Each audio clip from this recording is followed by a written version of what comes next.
Bismillahirrahmanirrahim. In this video, we will discuss the topic malaria. It's very important. We will discuss the etiology and the transmission.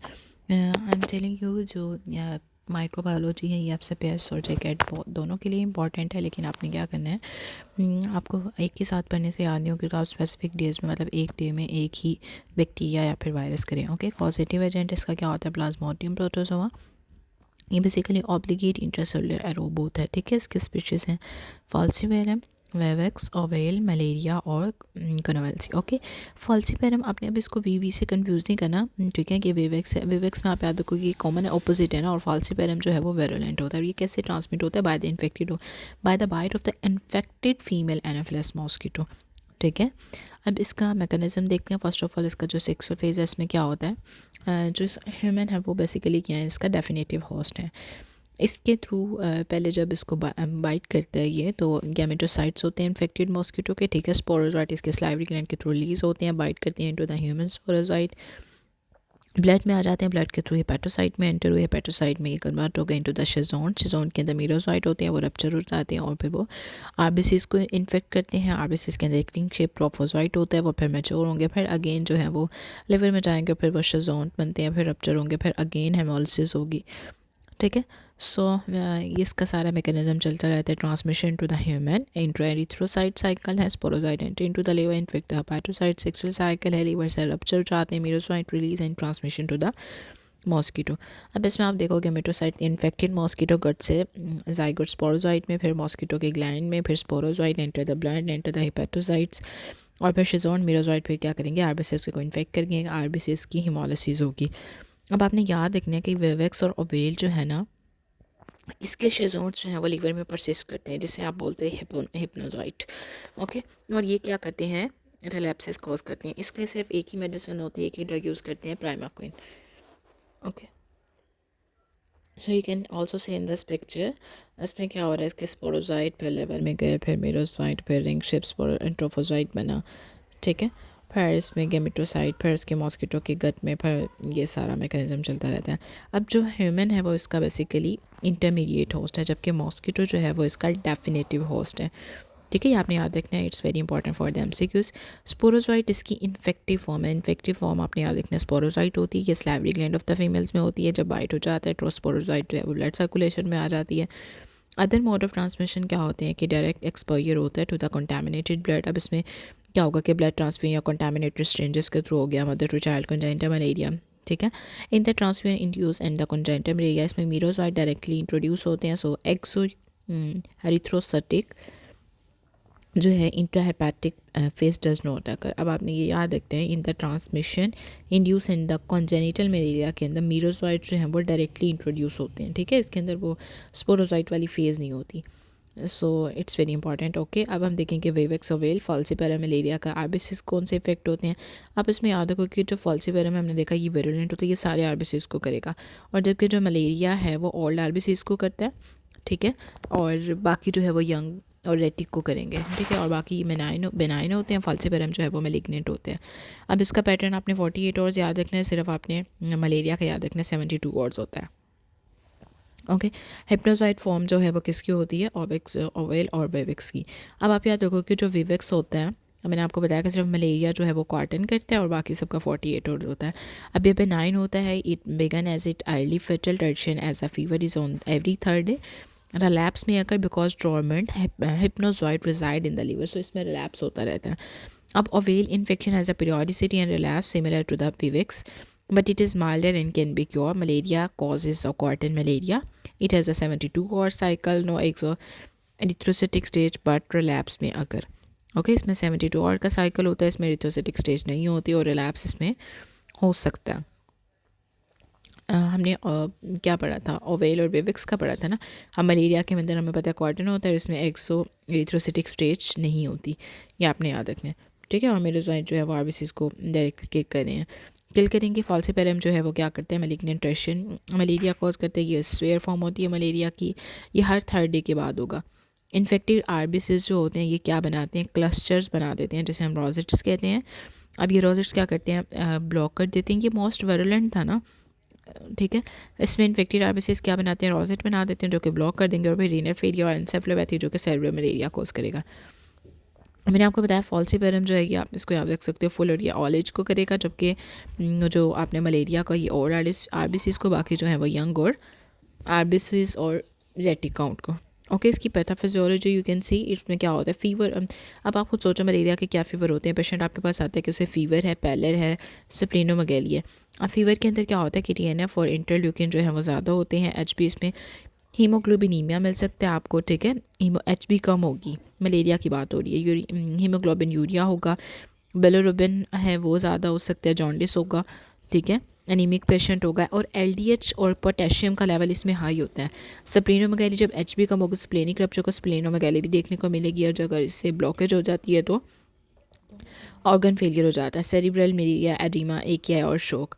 Okay, RBCs forms that protect from the malaria. ऐसी RBCs की कौन सी form है जो कि उसको malaria से protect करती है? आपने याद रखना है G6P डिफिशिएंसी होती है, ठीक है। Duffy negative RBCs, sickle cell trait, pyruvate kinase deficiency, ovalocyte thalassemia trait और फीटल HB। अब प्रोटेक्टेड फॉर्म मलेरिया की मैंने आपको ऑलरेडी बता दिया कि सिकल सेल ट्रेट याद रखना है, thalassaemia, sickle cell, foetal HB, G6PD, ovalocytosis और डफी नेगेटिव, ठीक है। ये सारे जो हैं वो प्रोटेक्टिव होते हैं। डफी नेगेटिव में आप याद रख लो ये प्रोटेक्टिव फॉर्म है किसकी? PVVX की। क्लिनिकल प्रेजेंटेशन वही है कि अनकॉम्प्लिकेटेड मिलेगा। इसमें टिपिकल फीवर साइकिल का क्या मतलब है कि शिवरिंग होगी, फीवर है, हेडेक है, वॉमिटिंग है, ठीक है, स्वेटिंग है, और इसमें स्वेटिंग होती है तो फीवर ख़त्म जाता है। तो इसमें 6 to 10 और कई साइकिल होते हैं। और विवेक्स वेल में आपने याद रखा था कि उसमें मलेरिया में 72 आवर्स का होता है। एग्जामिनेशन पे आपको पहले एनीमिया, स्प्लेनोमेगाली, जॉन्डिस मिलेगा। क्लिनिकल प्रेजेंटेशन में वही classical fever cycle of the malaria usually last 6 to 10 hours and recurs every second day. हर सेकेंड डे पे जो है आपको फीवर होगा। इसमें chills, shivering, fever, headache, vomiting, possibly with a seizure in the young children, sweating stage होगी, return to the US temperatures that accompany the fatigue. अब इसमें centre for the disease control and the prevention not it is there with some types of the plasmodium attack में occur every third day. अब आपने uncomplicated को with complicated malaria देखना है। Okay, uncomplicated malaria refers to when a person has a symptom. Uncomplicated के अंदर क्या होगा कि पेशेंट जो है उसको सिम्टम्स होंगे लेकिन स्वेयर इन्फेक्शन के कोई साइन नहीं मिलेंगे, कोई वाइटल ऑर्गन डिसफंक्शन नहीं होगा, ठीक है। और हाउ विदाउट, अगर तो लो इम्यूनिटी ना हो तो पेशेंट जो है it can without treatment, if the person has a low immunity it can progress to the severe anaemia यानी मलेरिया। अब symptom can resemble those of the flu and can typically last 6 to 10 और and कर every second day. Patient आपके पास present करेगा कि fever है, chills है, sweating है, हेडेक है, nausea, vomiting and large fever, even कि आपको जॉन्डिस भी मिल सकता है, स्प्लेनोमेगाली, आइज़ जो हैं वो आपको पैलर येलो होगी और हाई ब्रीदिंग रेट होगा, general feeling of being unwell. अब इसमें doctor may diagnose flu instead of the if a person has a recently visited an area where the, अगर तो पेशेंट ने कुछ इस तरह का एरिया विजिट किया तो यू कैन आइडेंटिफाई और suppose patient have a malaria. WHO criteria क्या होता है इसमें जो आपने याद रखना है कि सेरिब्रल मलेरिया के अंदर आपको कोमा मिलेगा, उसका GCS जो है वो 11 से कम होगा, फिट्स होंगे, प्रोस्ट्रेशन होगी, ठीक है। प्रिजर्व कॉन्शियसनेस, इसमें coma with the falciparum, parasitaemia without other explanation of the common, ठीक है। इसमें ARDS में पल्मोनरी एडिमा होगा, इसमें क्या होगा कि ऑक्सीजन सेचुरेशन 92 से कम हो जाएगी, रेस्पिरेटरी रेट ज़्यादा होगा और डिस्ट्रेस के साइन मिलेंगे। चेस्ट एक्सरे करवाते हैं, इसके अंदर ABTs करवाएंगे। हाइपरटेंशन के अंदर एल्जिन मलेरिया में क्या होगा कि BP भी लो होगा और ब्लड पेरिफ्रीज कोल्ड हो जाएंगी, ठीक है, और कैपिलरी फिल जो है वो ज़्यादा होगा। अब इसमें लेक्टेट का लेवल जब आप देखोगे वो भी 5 से आपको ज़्यादा मिलेगा। AKI के अंदर करेक्ट जो है वो 3 से ज़्यादा होगा। जॉन्डिस के अंदर आपने देखना है कि बिलिरुबिन जो है उसका भी लेवल ज़्यादा होगा। हेमाटोलॉजिकल के अंदर क्या होगा कि एक्सवेयर एनीमिया के अंदर HB जो है वो 5 से कम होगी, ठीक है, और 7 से चिल्ड्रन में 5 से कम होगी और एडल्ट्स में 7 से कम होगी, ठीक है। DIC और कोएगुलोपैथी हो सकती है। मेटाबॉलिक के अंदर pH 7.35 से कम होगी, ठीक है, 7.35 से कम होगी। HCU 315 से कम होगा। एसिडोसिस में जा रहा है ना, BSR 40 से कम होगी। Severe illness can manifest as a multi organ system failure. इसमें CNS में आपको वही consciousness, seizure, coma, DIC, severe, hypertension, ARDS, haemoglobinuria, acidosis और ग्लाइसीमिया मिलेगा। Severe disease is more likely in the some circumstances, इसमें क्या होगा, non immune individual, those not residing in the area of the continuous transmission, individual living in the US में pregnant womens आ सकती हैं। उसके बाद malaria and species of medical emergency in the United state. Cerebral malaria basically कैसे characterized करते हैं, इसमें कॉन्शियसनेस इम्पेयर होगी, कन्वर्जन, कोमा, ARDS हो सकता है, circulatory collapse, jaundice, haemoglobin urea, spontaneous में। अब इसमें स्वेयर फैल्सीफेरम में आपको क्या लैब फीचर्स मिलेंगे कि हाइपोग्लाइसीमिया है, ठीक है। स्वेयर एनीमिया में क्या होगा कि HB कम है, पैक्सेल वॉल्यूम भी कम होगी, एसिडोसिस मिलेगा, बाइकार्ब जो है वो 15 से कम होंगे, ठीक है। उसके बाद हाइपरपेरासाइटीमिया के अंदर लो इंटेंसिटी के अंदर पैरासाइट ज़्यादा मिलेंगे आपको, ठीक है। और हाइपर लैक्टेट एमिया के अंदर क्या होगा, लैक्टेट 5 से ज़्यादा हो गया। AKI के अंदर क्या होगा, क्रेट जो है वो ज़्यादा होगा। इसमें same you can say impaired consciousness है। प्रोस्ट्रेशन के अंदर जनरलाइज वीकनेस होगी कि person is unable to sit stand, multiple convulsion हो सकती हैं, एसिडोसिस हो सकता है, ठीक है। प्लाज्मा बाइकार्ब का लेवल जो है वो 15 से कम हो जाएगा, लैक्टेट का लेवल जो है वो 5 से ज़्यादा हो जाएगा, स्वेयर एसिडोसिस होगा, हाइपोग्लाइसीमिया मिल सकता है, ओके। स्वेयर मलेरियल एनीमिया होगा, रीनल इम्पेयरमेंट मिल सकती है, जॉन्डिस ज़्यादा होगा, ठीक है। पल्मोनी एडीमा होगा, सिग्निफिकेंट ब्लीडिंग होगी, शोक है, कैपिलरी रीफिल जो है वो 3 से ज़्यादा होगा। अब lab parameters and the confirmatory test for the malaria क्या होगा कि CBC के अंदर आपने देखा HB आपको कम मिलेगी, ठीक है। इसके अंदर LDH ज़्यादा होगा और रेटी काउंट भी ज़्यादा होता है।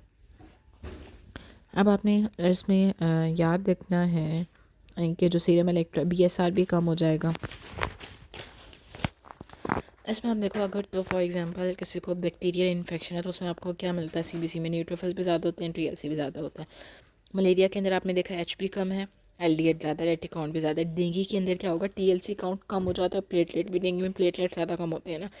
कोविड के अंदर क्या होता है, लिम्फोपीनिया, ठीक है, लिम्फोसाइट्स कम हो जाएंगे। और टाइफॉइड के अंदर क्या होता है, TLC कम होता है। अब ये मोस्ट इंपॉर्टेंट, टाइफॉइड में क्या होगा, TLC कम होता है, बैक्टीरिया में TLC ज़्यादा होता है, डेंगू में प्लेटलेट्स और कोविड में लिम्फोपीनिया। और CBC में मलेरिया के अंदर LDH रेटी काउंट ज़्यादा होगा और HB कम होगी, ठीक है। टाइफॉइड के अंदर TLC कम होगा। इसमें अनकॉन्जुगेटेड बिलिरुबिन जो है वो ज़्यादा हो जाएगा, RFT क्रेटिन जो है वो 3 से ज़्यादा होगा। अल्ट्रासाउंड पे आपको स्प्लेनोमेगाली मिलेगी। इसमें फिर से देख लेते हैं कि HB कम होगी, रेटी काउंट ज़्यादा होगा, LDH ज़्यादा होगा, प्लेटलेट और TLC इसमें नॉर्मल होते हैं, MCV भी नॉर्मल होगा। सीरम इलेक्ट्रोलाइट के अंदर वही आपने LDH और पोटेशियम जो था वो ज़्यादा होता है, ठीक है। स्वेयर मलेरिया के अंदर क्रेट जो है वो 3 से ज़्यादा होगा, बिलिरुबिन ज़्यादा होगा, BS। अब इसका कन्फर्मेटरी टेस्ट जो गोल्ड स्टैंडर्ड होता है ना, वो यही होता है, आपने पेरिफेरल ब्लड स्मेयर करवाना है, ये गोल्ड स्टैंडर्ड है। थिक और थिन स्वेयर, थिक जो है वो स्क्रीनिंग के लिए यूज़ करते हैं, अगर तो ये नेगेटिव आ रही है फिर आप उसके एटलीस्ट 12 से 24 आवर के अंदर 3 स्मेयर्स लोगे। थिन के अंदर जो है बेसिकली आप क्वांटिफाई करते हो कि पैरासाइट का लोड कितना और ट्रीटमेंट रिस्पॉन्स क्या आ रहा है। ट्रीटमेंट को रिस्पॉन्स को चेक करने के लिए भी थिन वाला यूज़ करना है। रैपिड स्टिक्टस इम्यूनोक्रोमेटोग्राफिक टेस्ट है इसके अंदर, सीरोलॉजिकल PCR और पेरिफेरल ब्लड्स पे अगर तो अनअवेलेबल है, ठीक है। कंफर्मेटरी टेस्ट गोल्ड स्टैंडर्ड मैंने आपको बताया, थिक और थिक फिल्म, और कंफर्मेटरी के अंदर जिम्सा स्टेन आएगी, और ये भी गोल्ड स्टैंडर्ड ही है। इसमें थिक स्मेयर के अंदर ये सेम बात आ गई ना, इसके अंदर screening if negative repeat at least 3, और थिन के अंदर मैंने आपको बताया क्वांटिफाई करते हो किसे, पैरासाइटीमिया को, follow the treatment response in the identification of the species. Rapid stick test के अंदर क्या करेंगे, क्रोमेटिक टेस्ट करा दें फॉर द मलेरियल एंटीजन, इसमें इमीडिएट रिजल्ट होना चाहिए। Still need blood smear to confirm, availability issues होंगे, इसमें PCR और सीरोलॉजिकल टेस्ट नॉट रिकमेंडेड, ठीक है। इसमें you can also see in the spectrum malarial diagnostic test should be available within the 22 test can produce a same day malarial diagnosis. Thick और thin में क्या होगा, अब जो थिक है वो ज़्यादा सेंसिटिव होता है for the presence of parasite, जबकि थिन जो है वो स्पीशी और पैरासाइट की डेंसिटी को देखेगा। अब RDT क्या होता है, रैपिड डायग्नोस्टिक टेस्ट, ये क्या करता है, decrease time to the treatment, smear still required to confirm the RDT sir, इसमें रिक्वायर्ड होता है CLI, ये लैब। PCR जो है वो आइडेंटिफाई और कंफर्म करता है स्पीशी को, ओके। सीरोलॉजी जो है वो can not distinguish between the acute and the prior infection, इसके अंदर आप ड्रग्स देख लेते हैं।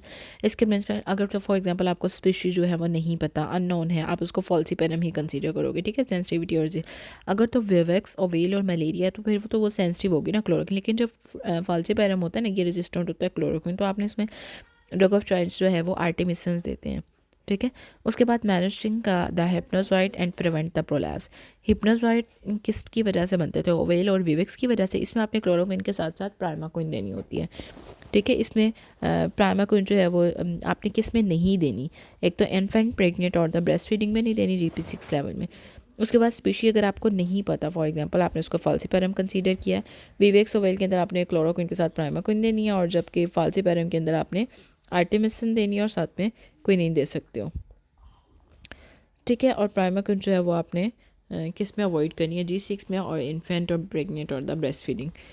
Now you will see the chloroquine. Chloroquine किसके लिए थी? विवेक्स और अवेल के लिए। इसकी ड्रग ये किस नेम से आती है? रेजोजिन के नेम से। इसमें को आपने पहले दिन में 1 ग्राम देना है और दूसरे दिन में भी 1 ग्राम देना है और थर्ड डे पे आपने उसको 500, पहले 2 दिन 1 ग्राम और फिर 500 कर देंगे। और मोस्ट रेजिस्टेंट होती है, फॉल्सीपेरम रेजिस्टेंट है, ठीक है। वेवेक्स और वेल के अंदर क्या देना होता है आपने? प्राइमाक्विन आपने उससे कहना है कि 14 दिन आपने यूज़ करनी है 30 mg पर डे। ओके, आपने देख लेना इसकी कॉन्ट्रा इंडिकेशन तो नहीं है। इसके साइड इफ़ेक्ट्स के अंदर क्या क्लोरोक्विन के इसमें क्या साइड इफ़ेक्ट्स आ जाते हैं? सीजर्स मिलेंगे आपको, रेटिनोपैथी हो सकती है, कंडक्शन इफेक्ट्स हो सकते हैं, ठीक है। उसके बाद है क्लोरोक्विन। क्लोरोक्विन क्या करता है? ये प्लाज्मोडियम के ना वैक्यूल के अंदर एंटर जाते हैं and bind with the haem and produce the toxic haem product which is side for the plasmodium. इसमें क्लोरोक्विन क्या करेगा? प्लाज्मोडियम के वैक्यूल में एंटर हो जाएगा, वहाँ पे हीमोग्लोबिन के साथ बाइंड करेगा और फिर एक टॉक्सिक हीम बन जाती है, ठीक है। Resistance is due to the efflux of the drug from the vacuole. आपने मेनली क्या याद रखना है कि जो मैंने आपको बताया था प्लाज्मोडियम जो है, इसमें हमने अभी देखा था ना फॉल्सीपेरम में ये रेजिस्टेंट होती है ना, तो इधर बेसिकली ये क्या करती है कि प्लाज्मोडियम के वैक्यूल में एंटर जाएगी, हीम के साथ बाइंड करती है और फिर टॉक्सिक हीम बन जाता है। अब इसकी रेजिस्टेंस क्यों होती है? क्योंकि ये अपने वैक्यूल से ना ड्रग को ईफ्लक्स करवा देती है, इसलिए आप इसको प्रोफिलैक्सिस के तौर पे दे सकते हो, लेकिन except the falciparum it is has a high volume of distribution, loading dose has to be given, other uses are डेसिस, एमीबियासिस, इन्फेक्शन मोनोन्यूक्लियसिस, एसएलई और आर में भी आप देते हो। इसके साइड इफेक्ट कन्वर्जन हो गया, हेमोलिसिस, लो बीपी हो सकता है, बलाई मैकुलोपैथी होगी, okay, Q I and the T wave abnormality मिलेंगी। आर्टेमिसिनिन जो है इसकी ये ड्रग ऑफ चॉइस है फॉर द फॉल्सीपेरम, ठीक है। इसमें स्पेशली आपको नहीं पता। इसका मोड ऑफ मैकेनिज्म वही फ्री रेडिकल होता है। इसकी कॉन्ट्राइंडिकेशन फर्स्ट ट्राइमेस्टर में आपने नहीं देनी होती, तब आप कोई नींद देते हो, ठीक है। इसके ब्रांड डोजेस के अंदर क्या आती है? एटिमेथाइलोमिफेन, इसमें आर सेवा आती है, क्वार्टम डीएस आती है 80/480 वाली। आपने उसको बीडी देनी है फॉर 3 डेज़। आपने कहना सुबह शाम लेनी है 3 दिन के लिए। अब स्वेयर के अंदर आपने आर्टिसोनेट का इंजेक्शन देते हो 2.4 mg हर 12 घंटे के बाद। पहले दिन आपने उसे कहना है कि बाहर 12 घंटे बाद आपने उसे 2.4 mg लगाया, फिर उसके बाद आपने डेली 2.4। आर्टेमिसिनिन जो ग्रुप है ये मोस्ट इंपॉर्टेंट है और फास्टेस्ट होता है। इसमें बहुत शॉर्ट ड्यूरेशन ऑफ एक्शन होता है। इसके अलावा ये एक्ट होता है by the producing the free radical and it also have a teratogenic effect. Contraindicate in the first trimester we already इसका ओरल ड्रग के अंदर इसमें आर्टेमेथर आर्टोसोनेट आती है, डाईहाइड्रो आर्टेमिसिनिन के नेम से भी आती है। आईवी ड्रग जो है वो आर्टोसोनेट होती है। अब इसमें आईवी जो है वो देते हैं drug of choice in the severe falciparum. Oral जो है मैंने आपको बताया 3 दिन के लिए 200 mg देनी है। ये प्रेफर की जाती है किसके अंदर? जो कि क्लोरोक्विन रेजिस्टेंट है। Not use for the prophylaxis, it has a short duration of action. इसमें जीआईटी, नोजिया, वॉमिटिंग, डायरिया कोई नहीं। जो है वो सेकंड लाइन होती है ना फॉर द फॉल्सीपेरम। इसकी डोजेज के अंदर अगर तो अनकॉम्प्लिकेटेड है, आपने उसको 7 दिन देनी है कॉम्बिनेशन के साथ, कि आपने 600 mg TGS देनी है, साथ में उसके साथ डोक्सा ऐड कर दो या फिर क्लिंडामाइसिन। डोक्सा जो है वो नेम से आती है एडोक्सा के नेम से, और क्लिंडामाइसिन जो है वो डेलासिन के नेम से आती है। अब स्वेयर के अंदर आपने 15 mg पर kg ओवर 4 और देनी होती है, 17.5 mg ओवर 4 एट एवरी 8 और। इसका क्या होता है कि क्यू टी की प्रोलोंगेशन करवाते हैं। नेम को याद, इसमें क्यूनिन को क्यू से याद रख लो। इसीलिए मॉनिटरिंग करनी पड़ती है। हाइपोग्लाइसीमिया तो नहीं है, हाइपरटेंशन तो नहीं है, ठीक है। सिंकोनिज्म, क्विनीन और किडेन ये फास्ट एक्टिंग शिजोनटिक्सीडल ड्रग्स होती हैं use in the severe falciparum and the chlorine resistant, derive from the bark of the cinchona plant. अब क्विनीन और क्विनिडीन क्या है? बेसिकली इसके साइड इफ़ेक्ट्स क्या हैं? सिंकोनिज्म के अंदर हेडेक, टेनाइटस और विजुअल डिस्टर्बेंस होगी। Hypertension due to the alpha 1 blocking effect है। Hypoglycaemia due to the insulin release, okay, and given with the dextrose. Black water fever होगा। इसमें अभी तक हमने क्या डिस्कस किया? एक तो आपको स्वेयर और विरुलेंट फॉर्म का पता होना चाहिए, ठीक है। इसमें आपने देखना है कि ड्रग्स आपने कौन सी देनी है, ओके, और इसका लाइफ साइकिल आपको पता हो। CBC आपको देखनी आनी चाहिए। डेंगू के अंदर HP भी कम होगी, रेटिक काउंट भी कम होगा, और रेटिक काउंट ज़्यादा होगा, LDH भी ज़्यादा होगा। डेंगू के अंदर TLC कम होगा, प्लेटलेट्स कम होंगे, कोविड में लिम्फोसाइट कम होंगे, इनफेक्ट बैक्टीरियल के अंदर TLC न्यूट्रोफिल ज़्यादा होंगे, और टाइफॉइड के अंदर TLC कम होता है, ठीक है, लेकिन इसके अंदर TLC नॉर्मल होगा, ठीक है। इसका क्राइटेरिया, इसकी क्लिनिकल प्रेजेंटेशन, और इसमें किस में ये जो है प्रोटेक्टिव होता है। So each and everything explained in this video. If you have any question, you can ask me in the comment section. Okay, Allah Hafiz.